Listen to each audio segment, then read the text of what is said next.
Confusing two-stage and single-stage triggers this week on Mail Call Mondays.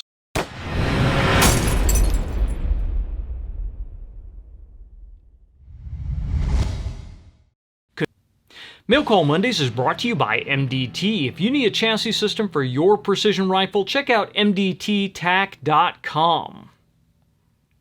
I'm John McQuay with 8541 Tactical, and this is Mail Call Mondays, the show that answers your questions about precision rifles, optics, and equipment. Welcome to the Mail Call Mondays, and this Monday our question comes from John, and John asks, with TriggerTech releasing their new two-stage trigger, what are your thoughts on having a mixture of single-stage and two-stage triggers in the safe? Have you had issues when switching between them, specifically going to a single stage after running a two-stage for a while? Stay safe, keeping the streets safe. Well, John, thank you very much for your question. I have quite a few rifles with two-stage triggers and single-stage triggers, both on the precision rifle side of things and on the close-quarter rifle side of things. So the rifle I have here in front of me is an RSS Defense RDMR-7 rifle that we did a review on several years ago. And this rifle here is equipped with a Geissele two-stage flat trigger. Now, when this rifle was first produced, that was a relatively new option for the Geissele triggers, and they did not have their single-stage precision triggers available yet. Geissele now has single-stage precision triggers available with the flat bow, and I have two different carbines here that have that trigger in them. And I very often switch back and forth between them. I just came off the range today with this one. Usually I am running one of the single-stage precision triggers, or I'm running the SIG. The MCX has their Matchlight Duo trigger, which is a kind of two-stage trigger in it. So I do switch back and forth between those quite a bit when I'm shooting carbines. Now, when I'm shooting precision rifles, I also have quite a few bolt guns that have a single stage trigger in it. Most of the 22s that we are shooting NRL 22 competition with have a single stage trigger in them. And then when we go over to our bolt gun side or our semi-auto side in the precision rifle, most of my semi-automatic rifles are two-stage triggers. I do have a couple of the TriggerTech single stage in semi-automatic guns, but the two-stage triggers are generally my preference for semi-automatic rifles, especially the large frame semi-automatic rifles. So let's talk about why that is, and then talk about switching back and forth between them. So first of all, for you guys that are not familiar, a two-stage trigger actually has two different trigger pull weights in it. And I'll demonstrate with the rifle here in front of me. So it is clear. Put the selector on fire. Now, when I manipulate the trigger, when I start applying pressure to the trigger, there is a bit of take-up. The trigger will actually move, and then it will stop at a wall. Now, if I apply that initial amount of pressure and apply a steady amount of pressure, then it will stop. Now I have to build more pressure from that stopping point until the trigger breaks and the hammer falls. Now, trigger reset is exactly the same as a normal trigger. When you have to pull the charging handle back far enough to cock the hammer. When you release the trigger, it will reset, and then you have a first stage pull again. When it resets, most two-stage triggers do not reset on the second stage. They reset, and then you still have that first pull through before you hit the second stage. So this is in contrast to a single stage trigger, where a high quality match single stage trigger, there's no creep, there's no take up. You apply pressure, apply pressure, apply pressure until you reach the breaking point for the trigger. Then the trigger will move, it will break, the shot will fire, and then you go through trigger reset. Now, poorly designed single stage triggers, they may have what we call creep in the trigger. So as you're applying the pressure, the parts of the trigger are moving, but it is not a true two-stage trigger. So it's not a consistent movement. There's not a wall that you get to. What it is it's manufacturing artifacts. It's either a poor surface finish or it's burrs on the trigger. It's things like that that are giving you the appearance of two different pull weights, but it's not actually two different pull weights. Now, there are some very high quality match triggers out there that do have what we call take up, and that is almost no pressure moves the trigger to a stopping point and then it breaks after that. I don't really like those triggers. If it's a single stage trigger, I like almost no movement at all before the trigger breaks. In the carbine side of things, because I have quite a few carbines that have either or, then I switch between them fairly often, and it's never caused me a problem whatsoever in them, because the carbines are generally used at closer range, and they are used with a very aggressive, very fast trigger pull. We're shooting really quickly, so we're not really working the reset. It is almost a controlled slap on the trigger. So you're working your trigger finger as quick as your brain can actually run it. So there, switching between a single stage and a two stage really is not that big of a deal. And the feel between these triggers, although the blade feel is exactly the same between the single stage precision and the two stage that I have in this rifle, the act of pulling the trigger is significantly different. So as I demonstrated with this one, as soon as I start to apply pressure, the trigger is moving. The Geissele trigger that we have in here is not adjustable, but it is light enough that I'm not going to mistake it for the trigger pull of the single stage precision. So if I'm trying to take a precision shot, and I inhale, exhale, apply my trigger press, feel the trigger move, and hit the wall, well, obviously I know it's a two-stage trigger, and then I know that next pressure is going to be the break of the trigger. So not an issue on the carbines if you're going from a fast sequence to taking a longer precision shot. Now, where it can be an issue is on bolt guns or precision rifles where you are going back and forth between very, very light triggers.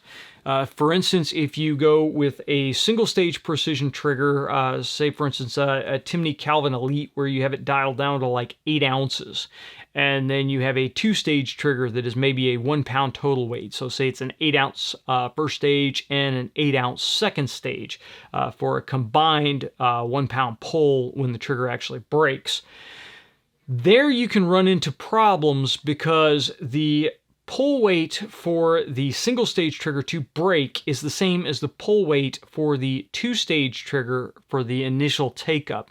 So if you take them out at the range at the same time, you could conceivably run into a situation where you shoot the two-stage trigger for 100 rounds, whatever.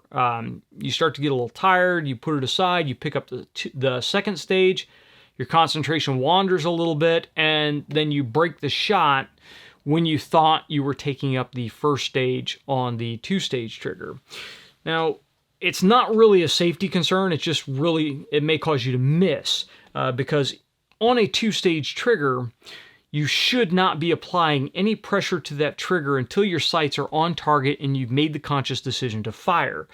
So maybe that wobble area was not as close to perfect when you broke the shot, but your crosshairs ideally should still be on the target. Where it can really cause you to miss is on moving target stages where you're trying to trap a target.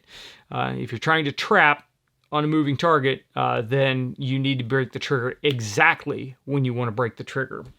So having it go off a little bit early for you can definitely cause you to miss the target. But again, it's not a safety concern because you should not be actually engaging the trigger with your finger until you've made the conscious decision to fire and your sights are aligned with the target. Two-stage triggers, though, are really still my preference for military and law enforcement rolls. The reason being is you are generally not shooting them on nice sunny days with perfect temperatures and a cool breeze blowing. Very often you are in adverse conditions where it's just miserable, you're wearing gloves, all these other things, and a two-stage trigger allows you to run a heavier overall weight on the trigger, but still have a lighter final stage, a lighter second stage on the trigger. What this does is this allows you, when you're set up, when you've made the decision to fire, just bumping the trigger is not going to cause the rifle to go off. You take up the trigger pull. If you're wearing gloves, then that allows that first stage to compress the insulation of the glove against your finger, and then that allows you that extra tactile feel that the trigger is about to break. Additionally, if you aren't wearing gloves and your hands are numb, we've all gotten that wooden feeling in our hands before when we've been out in the winter, in the freezing rain, etc. for too long. Maybe you pulled a stupid and you forgot your hand warmers, or you've been in the field for several weeks and you don't have any hand warmers. Then being able to have that extra pressure, that extra tactile sensation can be a huge benefit. You really don't want to be in a situation like that with an 8-ounce trigger, because you may not actually feel that trigger with your trigger finger before the shot actually breaks. So that is the benefit there. Now, the other problem that you can run into with the two different triggers is those match shooters that like to take a running start at the trigger. Again, we talked about controlled slap with carbines. I've actually seen very, very skilled long-range shooters that do slap the trigger.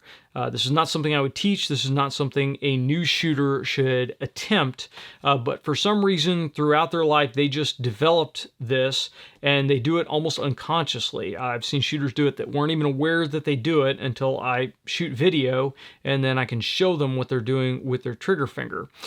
So with a single stage trigger, something like an 8-ounce trigger, you can get away with a slap because the amount of pressure that it needs to cause that trigger to break is not enough to disrupt the sight alignment on a 20-pound rifle. So if it's an 8-ounce trigger, you're not moving a 20-pound rifle very much at all. And when I talk about a controlled slap, I'm saying there is like millimeters between their finger and the trigger, and then they just pop and off it goes. They're not disrupting the rest of their position. It's not a recoil adverse or an anticipation trigger slap. It is their development, their way of engaging the trigger. Now with an 8-ounce trigger, you can do that. If you went up to a 3-pound two-stage trigger, a service rifle, an NRA service rifle legal two-stage trigger, then the amount of momentum that you would have to apply to slap that trigger would disrupt the sights of the rifle and then cause you problems. So it's not really a confusion thing. It's just where one trigger pull technique is not going to translate over, and you could end up having issues with moving the rifle off target if you're trying to apply that same technique between two rifles. So I don't really see a confusion issue between the two. Now for tactical rifle shooters, I wouldn't switch back and forth between the two. Going from a two-stage trigger back to a single-stage trigger in a tactical environment could be a very, very bad thing. We really should not touch the trigger until we've made the conscious decision to fire and the sights are on target. However, people do stupid stuff, and even very, very highly skilled shooters do stupid things in the heat of the moment. So I definitely would not switch between the two for a tactical shooter. I would stick with one trigger. Switching back and forth, having a two-stage trigger on a bolt gun or a semi-auto precision rifle, and then having a single-stage trigger on a carbine or handgun, whatever, I don't really see that as an issue because the platforms are different enough and they're used in a different enough manner that your brain can make the switch over. Your brain is not going to confuse a rifle like this when you're standing up and you're driving it up onto target with a precision rifle that you would be shooting in a much more stable, supported position in a more methodical manner. So between different platforms, I don't see a confusion issue. With a single platform in a competition environment or a recreational shooting environment, I really don't see it as an issue either. But as always, that's my opinion, and I really want to hear what you guys have to say. So please drop me a comment down below or send it to us on Facebook or Twitter. Have you ever had issues switching back and forth between a two-stage trigger and a single-stage trigger on a single platform? Have you had issues switching back and forth between them on multiple platforms? I would love to hear what you guys have to say, so go ahead and drop it in the comment section down below or send it to us on Facebook or Twitter. And that's going to do it for this Mail Call Mondays. We are catching up after the holiday weekend, so we do have a couple of reviews that are getting ready to drop this next week, and we're working on some new projects as well that hopefully we will be able to get out for you really soon. So if you guys have liked the episode, please make sure you like, share, and subscribe. Click that little bell icon down there to be notified when we release new episode. YouTube has been up to their normal shenanigans, so you may not get notified if you don't have that little bell icon clicked.